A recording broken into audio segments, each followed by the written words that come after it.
Friends, welcome to Nagaveni Achar's kitchen. So ಇವತ್ತಿನ ವಿಡಿಯೋದಲ್ಲಿ ಒಂದು ಲಂಚ್ ರೆಸಿಪಿ ನೋಡೋಣ. ಸ್ಪೆಷಲ್ ಲಂಚ್ ರೆಸಿಪಿ ಅಂತ ಹೇಳ್ಬೋದು. ಒಂದು ಕೋಕೋನಟ್ ರೈಸ್ ಜೊತೆಗೆ ಪೆಪ್ಪರ್ ಮಶ್ರೂಮ್ ಹಾಗೆಯೇ ಶಾವಿಗೆಯಲ್ಲಿ ಒಂದು ಸ್ವೀಟನ್ನು ಮಾಡಿದ್ದೀನಿ. ಸೊ 3 ರೆಸಿಪಿಗಳು ತುಂಬಾ ಟೇಸ್ಟಿಯಾಗಿತ್ತು, ಒಂದಕ್ಕಿಂತ ಒಂದು ತುಂಬಾ ಚೆನ್ನಾಗಿತ್ತು. ನೀವು ಒಮ್ಮೆ ಟ್ರೈ ಮಾಡಿ. ಆಮೇಲೆ ನೋಡಿ, ಮಲ್ಲಿಗೆ ಹೂವಿನ ಹಾರ. ಸೊ ನಾನೇ ಕೈಯಾರೆ ಕಟ್ಟಿರೋಂಥದ್ದು, ಅದು ನಮ್ಮ ಗಿಡದ್ದು. ನೀವು ಈಗಾಗಲೇ ನೋಡಿದಿರಲ್ವ, ನನ್ನ ಲಾಸ್ಟ್ ವಿಡಿಯೋದಲ್ಲಿ ನಮ್ಮ ಮಲ್ಲಿಗೆ ಗಿಡ ತೋರಿಸಿದ್ದೀನಿ. ಸೊ ಒಂದು ದಿನಕ್ಕೆ ಸುಮಾರು 2ರಿಂದ 3 ಮೊಳ ಆಗೋಷ್ಟು ಹೂವು ಬಿಡ್ತಾ ಇದೆ. ಇವತ್ತಿನ ಹೂವು ಇದು. ಸ್ವಲ್ಪ ಹೂವನ್ನ ಬೆಳಗ್ಗೆ ಕಟ್ಟೋದಕ್ಕಾಗಲಿಲ್ಲ, ನಾನು ಕಿಚನ್ ವರ್ಕಲ್ಲಿ ಬ್ಯುಸಿ ಇದ್ದೆ. ನಮ್ಮ ಹಸ್ಬೆಂಡ್ ಇವತ್ತು ಪೂಜೆ ಮಾಡಿದ್ದು.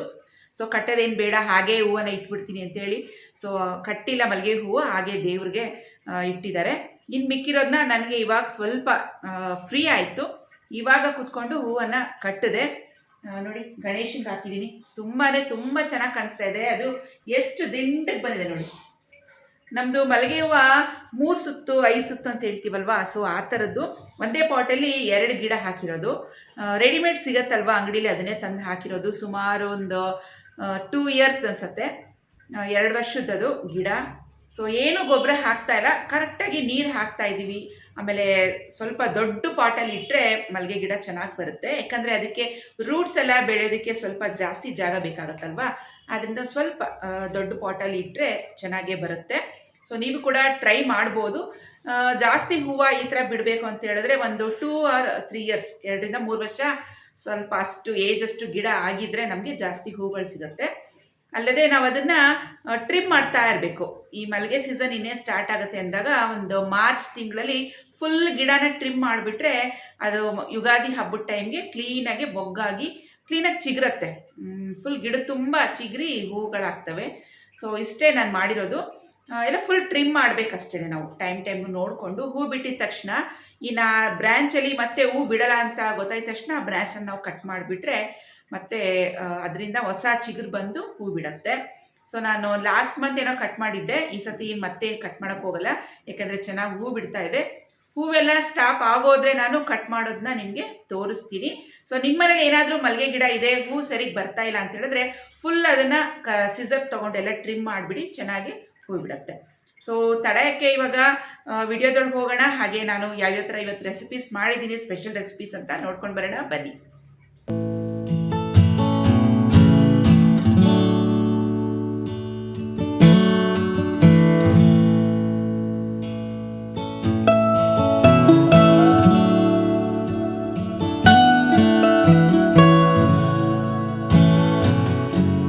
ಮೊದಲಿಗೆ ಕೋಕೋನಟ್ ರೈಸನ್ನು ಮಾಡ್ಕೊಳ್ಳೋಣ. ತೆಂಗಿನಕಾಯಿ ಒಂದು ಪ್ಯಾನ್ ಇಟ್ಟಿದ್ದೀನಿ ಸ್ಟವ್ ಮೇಲೆ. 3ರಿಂದ 4 ಟೇಬಲ್ ಸ್ಪೂನಷ್ಟು ಆಯಿಲ್ ಹಾಕ್ಕೊಳ್ಳೋಣ. ಹಾಗೆಯೇ ಜೊತೆಗೆ 2 ಸ್ಪೂನಷ್ಟು ತುಪ್ಪ ಕೂಡ ಸೇರಿಸ್ಕೊಂಡಿದ್ದೀನಿ. ಎಣ್ಣೆ ಮತ್ತು ತುಪ್ಪ ಬಿಸಿ ಆದಮೇಲೆ ಅರ್ಧ ಟೀ ಸ್ಪೂನಷ್ಟು ಸಾಸಿವೆ, 2 ಸ್ಪೂನಷ್ಟು ಕಡಲೆಬೇಳೆ, 2 ಸ್ಪೂನಷ್ಟು ಉದ್ದಿನಬೇಳೆಯನ್ನು ಸೇರಿಸ್ಕೊಳ್ಳೋಣ. ಇವನ್ ಸ್ವಲ್ಪ ಗೋಲ್ಡನ್ ಬ್ರೌನ್ ಬರೋವರೆಗೂ ಫ್ರೈ ಮಾಡ್ಕೋಬೇಕು.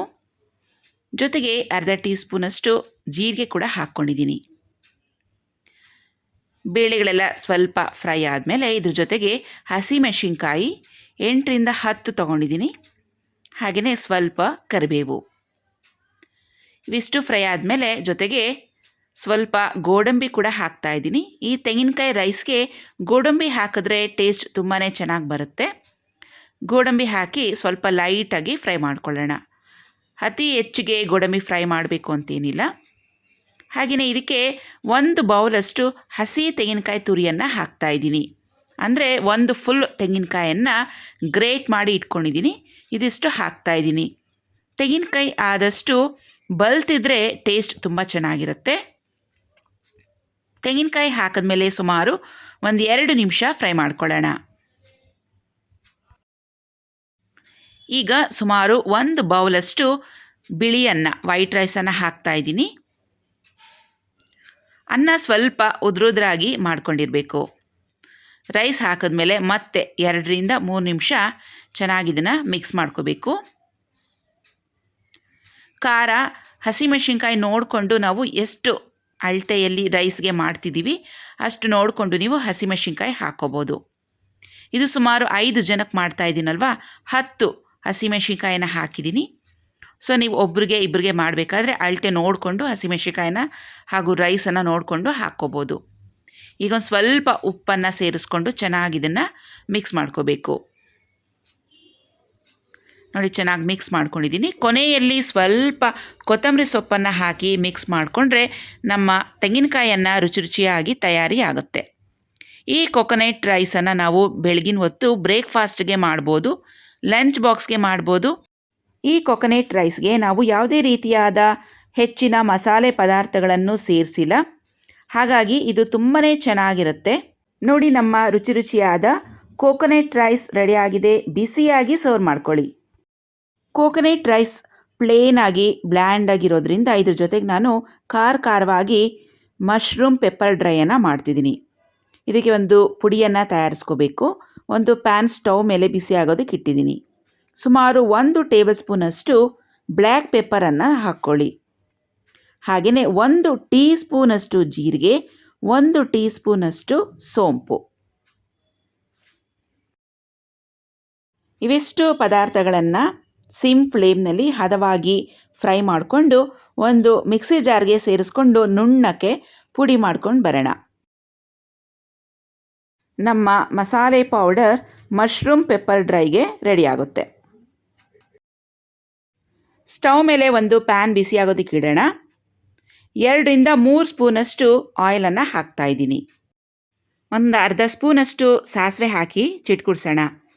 ಹಾಗೆಯೇ ಇದಕ್ಕೆ ಈರುಳ್ಳಿ ಸುಮಾರು 3 ತೊಗೊಂಡಿದ್ದೀನಿ. ಚಾಪರ್ನಲ್ಲಿ ತುಂಬ ಸಣ್ಣಕ್ಕೆ ಚಾಪ್ ಮಾಡಿ ಇಟ್ಕೊಂಡಿದ್ದೀನಿ. 4 ರಿಂದ 5 ಹಸಿಮೆಣಸಿನ್ಕಾಯಿ, ಹಾಗೆಯೇ ಸ್ವಲ್ಪ ಕರಿಬೇವು. ಇವಿಷ್ಟು ಪದಾರ್ಥಗಳನ್ನು ಒಗ್ಗರಣೆಗೆ ಹಾಕಿ ಸೇರಿಸ್ಕೊಳ್ಳೋಣ. ಈರುಳ್ಳಿ ತುಂಬ ಸಣ್ಣಕ್ಕೆ ಹೆಚ್ಚಿದ್ದೀನಿ. ಈರುಳ್ಳಿ ಸ್ವಲ್ಪ ಜಾಸ್ತಿ ಹಾಕಿದ್ರೆ ಗ್ರೇವಿ ಸ್ವಲ್ಪ ಒದಗುತ್ತೆ. ಈರುಳ್ಳಿ ಸ್ವಲ್ಪ ಲೈಟ್ ಪಿಂಕ್ ಕಲರ್ ಬಂದರೆ ಸಾಕು, ಅಲ್ಲಿವರೆಗೂ ಫ್ರೈ ಮಾಡ್ಕೊಳ್ಳೋಣ. 1 ಸ್ಪೂನಷ್ಟು ಬೆಳ್ಳುಳ್ಳಿ ಶುಂಠಿ ಪೇಸ್ಟನ್ನು ಹಾಕ್ಕೊಂಡು ಮತ್ತೊಂದು ನಿಮಿಷ ಸೇಮ್ ಫ್ಲೇಮ್ನಲ್ಲಿ ಇದನ್ನು ಚೆನ್ನಾಗಿ ಫ್ರೈ ಮಾಡ್ಕೋಬೇಕು. ಹಸಿ ವಾಸನೆ ಎಲ್ಲ ಹೋಗೋವರೆಗೂ ಇದನ್ನು ಚೆನ್ನಾಗಿ ಫ್ರೈ ಮಾಡ್ಕೊಳ್ಳೋಣ. ಬಟನ್ ಮಶ್ರೂಮ್ ತೊಗೊಂಡಿದ್ದೀನಿ, ಸುಮಾರು 2 ಪ್ಯಾಕೆಟಷ್ಟು. ನೀರಲ್ಲಿ ಚೆನ್ನಾಗಿ 2 ರಿಂದ 3 ಸಲ ಚೆನ್ನಾಗಿ ವಾಶ್ ಮಾಡಿಕೊಂಡು ಒಂದು ಮಶ್ರೂಮಲ್ಲಿ 4 ಭಾಗಗಳಾಗಿ ಕಟ್ ಮಾಡಿ ಇಟ್ಕೊಂಡಿದ್ದೀನಿ. ಮಶ್ರೂಮ್ ವಾಶ್ ಮಾಡುವಾಗ ನೀರಲ್ಲಿ ಸ್ವಲ್ಪ ಉಪ್ಪು ಹಾಗೆಯೇ ಬೇಕಿಂಗ್ ಸೋಡಾ ಹಾಕಿ ಚೆನ್ನಾಗಿ ವಾಶ್ ಮಾಡ್ಕೋಬೇಕು. ಈಗ ಮಶ್ರೂಮ್ ಒಗ್ಗರಣೆಯಲ್ಲಿ ಸೇರಿಸಿ 1-2 ನಿಮಿಷ ಮಿಕ್ಸ್ ಮಾಡಿ ಮುಚ್ಚಳ ಮುಚ್ಚಿಟ್ಬಿಡೋಣ. ಮಶ್ರೂಮಲ್ಲಿ ಇರುವಂತಹ ನೀರೆಲ್ಲ ಹೊರಗೆ ಬಂದಿರುತ್ತೆ. ಇದಕ್ಕೆ ಯಾವುದೇ ರೀತಿಯಾದ ಎಕ್ಸ್ಟ್ರಾ ನೀರನ್ನು ಸೇರಿಸುವಂಥ ಅವಶ್ಯಕತೆ ಇಲ್ಲ. ಮಶ್ರೂಮಲ್ಲಿ ಇರುವಂಥ ನೀರೇ ಸಾಕಾಗುತ್ತೆ. ಈಗ ರುಚಿಗೆ ತಕ್ಕಷ್ಟು ಉಪ್ಪನ್ನು ಸೇರಿಸ್ಕೋಬೇಕು. ಮಶ್ರೂಮ್ ಅರ್ಧದವರೆಗೂ ಬೇಯೋವರೆಗೂ ನಾವು ಉಪ್ಪನ್ನು ಸೇರಿಸಬಾರ್ದು. ಮಶ್ರೂಮ್ ಬೇಯೋದಕ್ಕೆ ಜಾಸ್ತಿ ಟೈಮ್ ಬೇಕಾಗೋದಿಲ್ಲ. ಸುಮಾರು 2 ರಿಂದ 3 ನಿಮಿಷದೊಳಗಡೆ ಬೆಂದೋಗುತ್ತೆ. ಅದು ಅರ್ಧಕ್ಕೆ ಬೆಂದ ನಂತರ ನಾವು ಉಪ್ಪನ್ನು ಸೇರಿಸ್ಕೊಳ್ಳೋದ್ರಿಂದ ಉಪ್ಪು ಜಾಸ್ತಿ ಆಗೋದನ್ನ ಕಮ್ಮಿ ಮಾಡ್ಬೋದು. ಈಗ ಪುಡಿ ಮಾಡಿ ಇಟ್ಕೊಂಡಿರುವಂಥ ಜೀರಿಗೆ, ಮೆಣಸು ಹಾಗೂ ಸೋಂಪಿನ ಪುಡಿಯನ್ನು ಸುಮಾರು 2 ಸ್ಪೂನಷ್ಟು ಹಾಕ್ತೀನಿ. ಮಿಕ್ಕಿರೋದನ್ನ ಹಾಗೆ ಇಡೋಣ. ಇದೆಲ್ಲ ಚೆನ್ನಾಗಿ ಮಿಕ್ಸ್ ಮಾಡ್ಕೊಳ್ಳೋಣ. ಖಾರ ನಿಮಗೆ ಇನ್ನೂ ಹೆಚ್ಚಿಗೆ ಬೇಕಂದರೆ ಸ್ವಲ್ಪ ಟೇಸ್ಟ್ ಮಾಡಿ ನೋಡಿ, ಮತ್ತಿನ್ನು ಸ್ವಲ್ಪ ಪೌಡರನ್ನು ಹಾಕ್ಕೊಂಡು ಮಿಕ್ಸ್ ಮಾಡ್ಕೋಬೋದು. ನನಗೆ 2 ಸ್ಪೂನಷ್ಟು ಸಾಕು ಅನಿಸುತ್ತೆ, ಯಾಕಂದರೆ ಹಸಿಮೆಣಸಿನ್ಕಾಯಿ ಜಾಸ್ತಿ ಹಾಕಿದ್ದೀನಿ.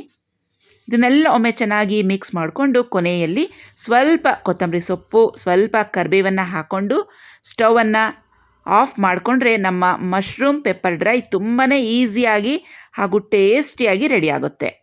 ಈಗ ಒಂದು ಸ್ವೀಟ್ ರೆಸಿಪಿ ಮಾಡ್ಕೊಳ್ಳೋಣ. ಶಾವಿಗೆ ಖೀರ್. ಒಂದು ಪ್ಯಾನ್ ಇಟ್ಟಿದ್ದೀನಿ ಸ್ಟವ್ ಮೇಲೆ. ಸುಮಾರು 2 ಟೇಬಲ್ ಸ್ಪೂನಷ್ಟು ತುಪ್ಪ ಹಾಕಿ ದ್ರಾಕ್ಷಿ ಗೋಡಂಬಿ ಹಾಕಿ ಚೆನ್ನಾಗಿ ಫ್ರೈ ಮಾಡ್ಕೊಳ್ಳೋಣ. ನೋಡಿ, ಇಷ್ಟು ಫ್ರೈ ಆದರೆ ಸಾಕು. ತುಂಬ ಹೆಚ್ಚಿಗೆ ಡಾರ್ಕ್ ಬ್ರೌನ್ ಕಲರ್ ಬರುವಂಥ ಅವಶ್ಯಕತೆ ಇಲ್ಲ. ಇದನ್ನೆಲ್ಲ ಈಗ ಒಂದು ಕಪ್ನಲ್ಲಿ ತೆಗೆದಿಡೋಣ. ಈಗ ಅದೇ ಪಾತ್ರೆಯಲ್ಲಿ ಉಳಿದಿರುವಂಥ ತುಪ್ಪಕ್ಕೆ ಶಾವಿಗೆ ಹಾಕ್ತಾಯಿದ್ದೀನಿ. ನಾನಿವತ್ತು ರೋಸ್ಟೆಡ್ ವೆರ್ಮಿಸೆಲಿ ತೊಗೊತಾ ಇದ್ದೀನಿ, ಸುಮಾರು 200 ಗ್ರಾಮ್ಸ್ ಅಷ್ಟು. ಈಗ ಸ್ವಲ್ಪ ಅದೇ ತುಪ್ಪದಲ್ಲಿ ಮತ್ತೆ 2 ರಿಂದ 3 ನಿಮಿಷ ಇದನ್ನು ಸಿಮ್ ಫ್ಲೇಮ್ನಲ್ಲಿ ಚೆನ್ನಾಗಿ ಫ್ರೈ ಮಾಡ್ಕೋಬೇಕು. ಇದು ಆಲ್ರೆಡಿ ರೋಸ್ಟೆಡ್ ಆಗಿರೋದ್ರಿಂದ ನಾವು ಹೆಚ್ಚಿಗೆ ರೋಸ್ಟ್ ಮಾಡೋವಂಥ ಅವಶ್ಯಕತೆ ಇಲ್ಲ. ಸುಮಾರು 2-3 ನಿಮಿಷ ತುಪ್ಪದಲ್ಲಿ ಲೈಟಾಗಿ ಫ್ರೈ ಮಾಡಿಕೊಂಡ್ರೆ ಸಾಕು. ಈಗ ಈ ಶಾವಿಗೆ ಮುಳುಗುವಷ್ಟು ಬಿಸಿ ನೀರನ್ನು ಹಾಕ್ತಾಯಿದ್ದೀನಿ. ನೋಡಿ, ಈ ರೀತಿ ಮಾಡೋದ್ರಿಂದ ಶಾವಿಗೆ ನಮಗೆ ಬೇಗನೆ ಬೇಯುತ್ತೆ. ಇದನ್ನೆಲ್ಲ ಒಮ್ಮೆ ಚೆನ್ನಾಗಿ ಮಿಕ್ಸ್ ಮಾಡಿಕೊಂಡು ಒಂದು ಲಿಡ್ಡನ್ನು ಕವರ್ ಮಾಡಿ ಇಟ್ಬಿಡೋಣ. ಸುಮಾರು ಇದು 1-2 ನಿಮಿಷಕ್ಕೆ ಶಾವಿಗೆ ಬೆಂದಿರುತ್ತೆ. ನೋಡ್ಕೊತಾ ಇರಬೇಕು, ತುಂಬ ಅತಿ ಹೆಚ್ಚಾಗೂ ಕೂಡ ಬೇಯಿಸಬಾರ್ದು. ಈಗ ಸುಮಾರು 2 ನಿಮಿಷ ಆಗಿದೆ. ಶಾವಿಗೆ ಕೂಡ ಚೆನ್ನಾಗಿ ಬೆಂದಿದೆ. ನೋಡಿ, ಉದ್ರಾಗಿ ಬಂದಿದೆ. ತುಂಬ ನುಣ್ಣಕ್ಕೂ ಬೆಂದಿಲ್ಲ, ಮುದ್ದೆ ಥರನೂ ಆಗಿಲ್ಲ. ಇನ್ನೂ ನೀರಿನ ಅಂಶ ಸ್ವಲ್ಪ ಉಳಿದಿದೆ. ಇಷ್ಟಾದರೆ ಸಾಕು. ಇದರಲ್ಲಿ ಸುಮಾರು 1/2-3/4 ಲೀಟರಷ್ಟು ಹಾಲನ್ನು ಕಾಯಿಸಿ ತಣ್ಣಗೆ ಮಾಡಿ ಹಾಕ್ತಾಯಿದ್ದೀನಿ. ಈಗ ಇದನ್ನೆಲ್ಲ ಒಮ್ಮೆ ಚೆನ್ನಾಗಿ ಮಿಕ್ಸ್ ಮಾಡ್ಕೊಳ್ಳೋಣ. ಈಗ ಈ ಶಾವಿಗೆ ಪಾಯಸಕ್ಕೆ ಎಕ್ಸ್ಟ್ರಾ ಟೇಸ್ಟ್ ಕೊಡಲಿ ಅಂತ ಮಿಲ್ಕ್ ಮೇಡ್ ಬಳಸ್ತಾ ಇದ್ದೀನಿ. ಸುಮಾರು 200 ಗ್ರಾಮ್ಸಷ್ಟು ಒಂದು ಟಿನ್ ಪೂರ್ತಿಯಾಗಿ ಹಾಕಿದ್ದೀನಿ. ನಿಮಗೆ ಮಿಲ್ಕ್ ಮೇಡ್ ಹಾಕೋದಕ್ಕೆ ಇಷ್ಟ ಇಲ್ಲ ಅಂತೇಳಿದ್ರೆ ಸಕ್ಕರೆ ಕೂಡ ಬಳಸ್ಕೋಬೋದು.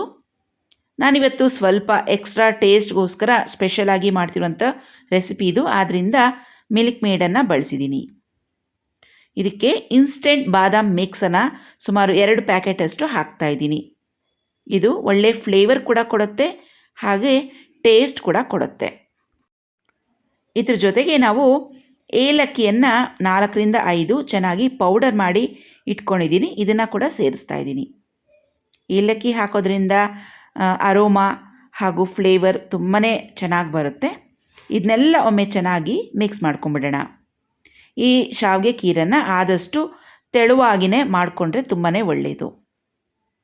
ನೀವು ಬೇಕು ಅಂದರೆ ಹಾಲು ಅರ್ಧ ನೀರು ಅರ್ಧ ಮಿಕ್ಸ್ ಮಾಡಿ ಹಾಕ್ಕೋಬೋದು. ನೀವು ಯಾವಾಗ ಸರ್ವ್ ಮಾಡ್ತೀರೋ ಆವಾಗ ಮತ್ತಷ್ಟು ಹಾಲನ್ನು ಹಾಕ್ಕೊಂಡು ಸರ್ವ್ ಮಾಡಿಕೊಂಡ್ರು ನಡೆಯುತ್ತೆ, ಹಾಗೂ ಚೆನ್ನಾಗಿರುತ್ತೆ. ನಾವು ಬರೀ ಹಾಲಲ್ಲೇ ಮಾಡ್ತೀವಿ ಅಂತ ಹೇಳಿದ್ರೆ ಶಾವಿಗೆ ಖೀರ್ ಸ್ವಲ್ಪ ಗಟ್ಟಿಯಾಗಿ ಬಂದ್ಬಿಡುತ್ತೆ. ಸೊ ಆಪ್ಷನ್ ನಿಮ್ಮದು, ಯಾವ ರೀತಿ ಬೇಕಾದರೂ ನೀವು ಮಾಡ್ಕೊಬೋದು. ಈಗ ಜಾಸ್ತಿ ಬಾಯ್ಲ್ ಮಾಡಬಾರ್ದು. 1 ಅಥವಾ 2 ಬಾಯ್ಲ್ ಬರ್ತಿದ್ದಂಗೆ ನಾವು ಸ್ಟವನ್ನು ಆಫ್ ಮಾಡ್ಕೋಬೇಕು. ನೋಡಿ, ಕಾಣಿಸ್ತಿದೆಯಲ್ವಾ? ಸ್ವಲ್ಪ ಅಲ್ಲಲ್ಲಿ ಬಬಲ್ಸ್ ಬರ್ತಿದ್ರೆ ಸಾಕು. ಏಕೆಂದರೆ ಶಾವಿಗೆ ಆಲ್ರೆಡಿ ಬಿಸಿಯಾಗಿದೆ, ಹಾಲು ಕೂಡ ಚೆನ್ನಾಗಿ ಕಾಯಿಸಿ ಹಾಕಿದ್ದೀವಿ. ನೋಡಿ, ಈಗ ನಮ್ಮ ಶಾವಿಗೆ ಪಾಯಸ ಅಥವಾ ಖೀರ್ ರೆಡಿಯಾಗಿದೆ. ಕೊನೆಯಲ್ಲಿ ಸರ್ವ್ ಮಾಡುವಾಗ ದ್ರಾಕ್ಷಿ ಗೋಡಂಬಿ ಫ್ರೈ ಮಾಡಿಟ್ಟಿದ್ವಲ್ಲ ಅದನ್ನು ಹಾಕ್ತಾಯಿದ್ದೀನಿ. ಸ್ಪೆಷಲ್ ಲಂಚ್ ಥಾಲಿ ರೆಡಿಯಾಗಿದೆ. Coconut rice, mushroom pepper dry ಹಾಗೂ ಶಾವಿಗೆ ಖೀರ್. ಎಲ್ಲ ರೆಸಿಪಿಗಳು ಒಂದಕ್ಕಿಂತ ಒಂದು ತುಂಬಾ ಚೆನ್ನಾಗಿತ್ತು. ಟೇಸ್ಟ್ ಅಂತೂ ಎಲ್ಲರಿಗೂ ಇಷ್ಟ ಆಯಿತು. ಎಲ್ಲರೂ ತುಂಬಾ ಇಷ್ಟಪಟ್ಟು ತಿಂದರು. ನೀವು ಹೀಗೆ ಒಮ್ಮೆ ನಿಮ್ಮ ಮನೇಲಿ ಟ್ರೈ ಮಾಡಿ ನೋಡಿ. ನಿಮ್ಮ ಮನೇಲೂ ಎಲ್ಲರೂ ಇಷ್ಟಪಡ್ತಾರೆ.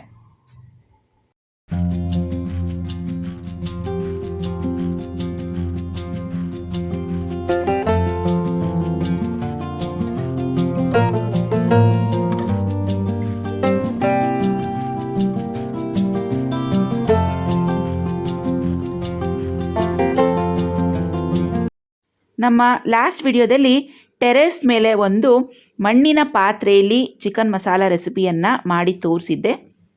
ಆ ರೆಸಿಪಿ ಎಲ್ಲರಿಗೂ ತುಂಬಾ ಇಷ್ಟ ಆಯಿತು.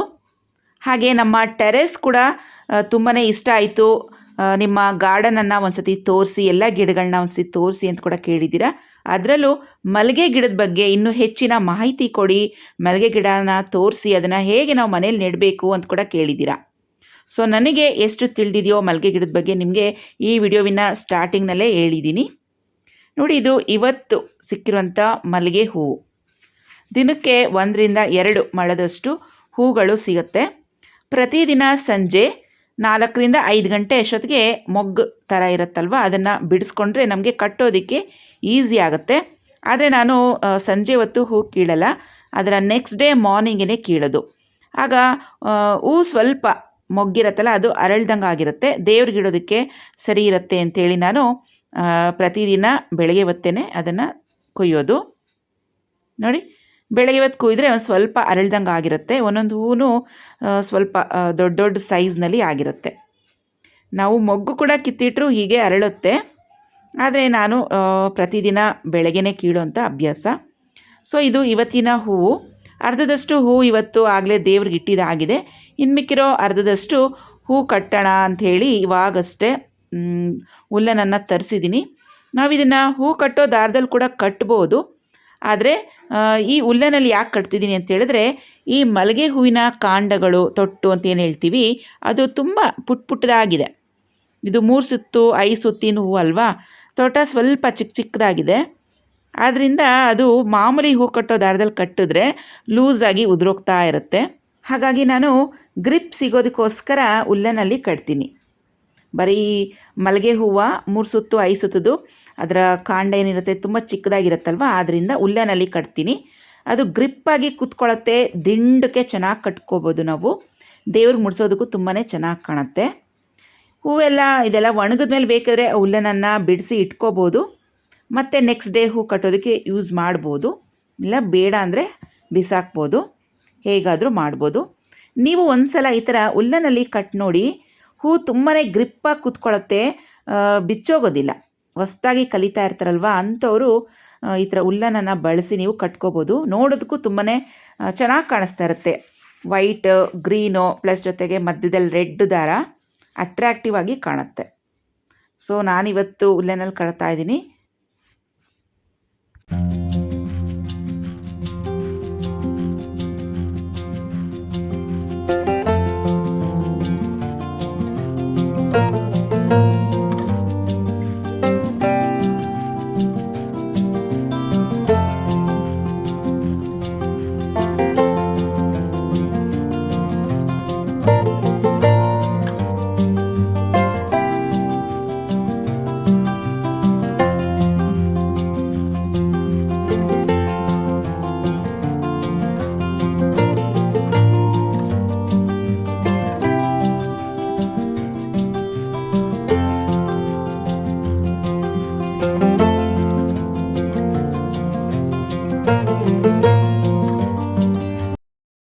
ಸುಮಾರು 1 ರಿಂದ 1.5 ಮೊಳದಷ್ಟು ಕಟ್ಟಿದ್ದೀನಿ, ಇನ್ನೊಂದು ಸ್ವಲ್ಪ ಉಳಿದಿದೆ. ಸೊ ಇದು ನಮ್ಮ ಗಣೇಶನ ವಿಗ್ರಹಕ್ಕೆ ಕರೆಕ್ಟ್ ಆಗುತ್ತೆ ಅಂಥೇಳಿ ಇದನ್ನು ಇಷ್ಟಕ್ಕೆ ಸ್ಟಾಪ್ ಮಾಡಿದ್ದೀನಿ. ನೋಡಿ ಎಷ್ಟು ದಿಂಡಾಗಿ ಬಂದಿದೆ, ನೀವು ನೋಡ್ತಿದ್ದೀರಲ್ವ, ತುಂಬಾ ಚೆನ್ನಾಗಿ ಕಾಣಿಸ್ತಾ ಇದೆ. 3 ಸುತ್ತು ಮಲ್ಲಿಗೆ ಹೂವು ಅಲ್ವಾ, ಅದು ಸ್ವಲ್ಪ ದಪ್ಪ ಇರುತ್ತೆ ಹೂವು, ಕಟ್ಟಿದಾಗ ದಿಂಡಾಗಿ ಚೆನ್ನಾಗಿ ಬರುತ್ತೆ. ಇದು ಯಾವುದೇ ಕಾರಣಕ್ಕೂ ಬಿಚ್ಚೋಗೋದಿಲ್ಲ, ಉಲ್ಲನಲ್ಲಿ ಕಟ್ಟಿರ್ತೀವಲ್ವ. ಸೊ ನಿಮ್ಮಲ್ಲಿ ಯಾರಾದರೂ ಹೊಸಬ್ರಿದ್ದರೆ, ಹೂ ಕಟ್ಟಬೇಕು ಕಲಿಬೇಕು ಅನ್ನೋರಿದ್ದರೆ ಸ್ಟಾರ್ಟಿಂಗಲ್ಲಿ ಉಲ್ಲನಲ್ಲಿ ಕಟ್ಕೊಳ್ಳಿ, ಆವಾಗ ಬೇಗನೆ ಕಟ್ಬೋದು, ಈಸಿಯಾಗಿ ಕಟ್ಬೋದು. ಹೂ ಕಟ್ಟೋಕ್ಕೆ ನೀವು ಶುರು ಮಾಡಿದ್ದೀರಾ ಕಲಿಬೇಕು ಅಂದರೆ ಮಲ್ಲಿಗೆ ಹೂವನ್ನು ಸೆಲೆಕ್ಟ್ ಮಾಡ್ಕೋಬೇಡಿ. ಕಾಂಡಗಳು ಉದ್ದುದ್ದ ಇರುತ್ತಲ್ವ, ಕನಕಾಂಬರ, ಕಾಕಡ ಅಥವಾ ಸ್ಫಟಿಕ ಈ ಥರ ಹೂಗಳನ್ನು ನೀವು ಟ್ರೈ ಮಾಡ್ಬೋದು.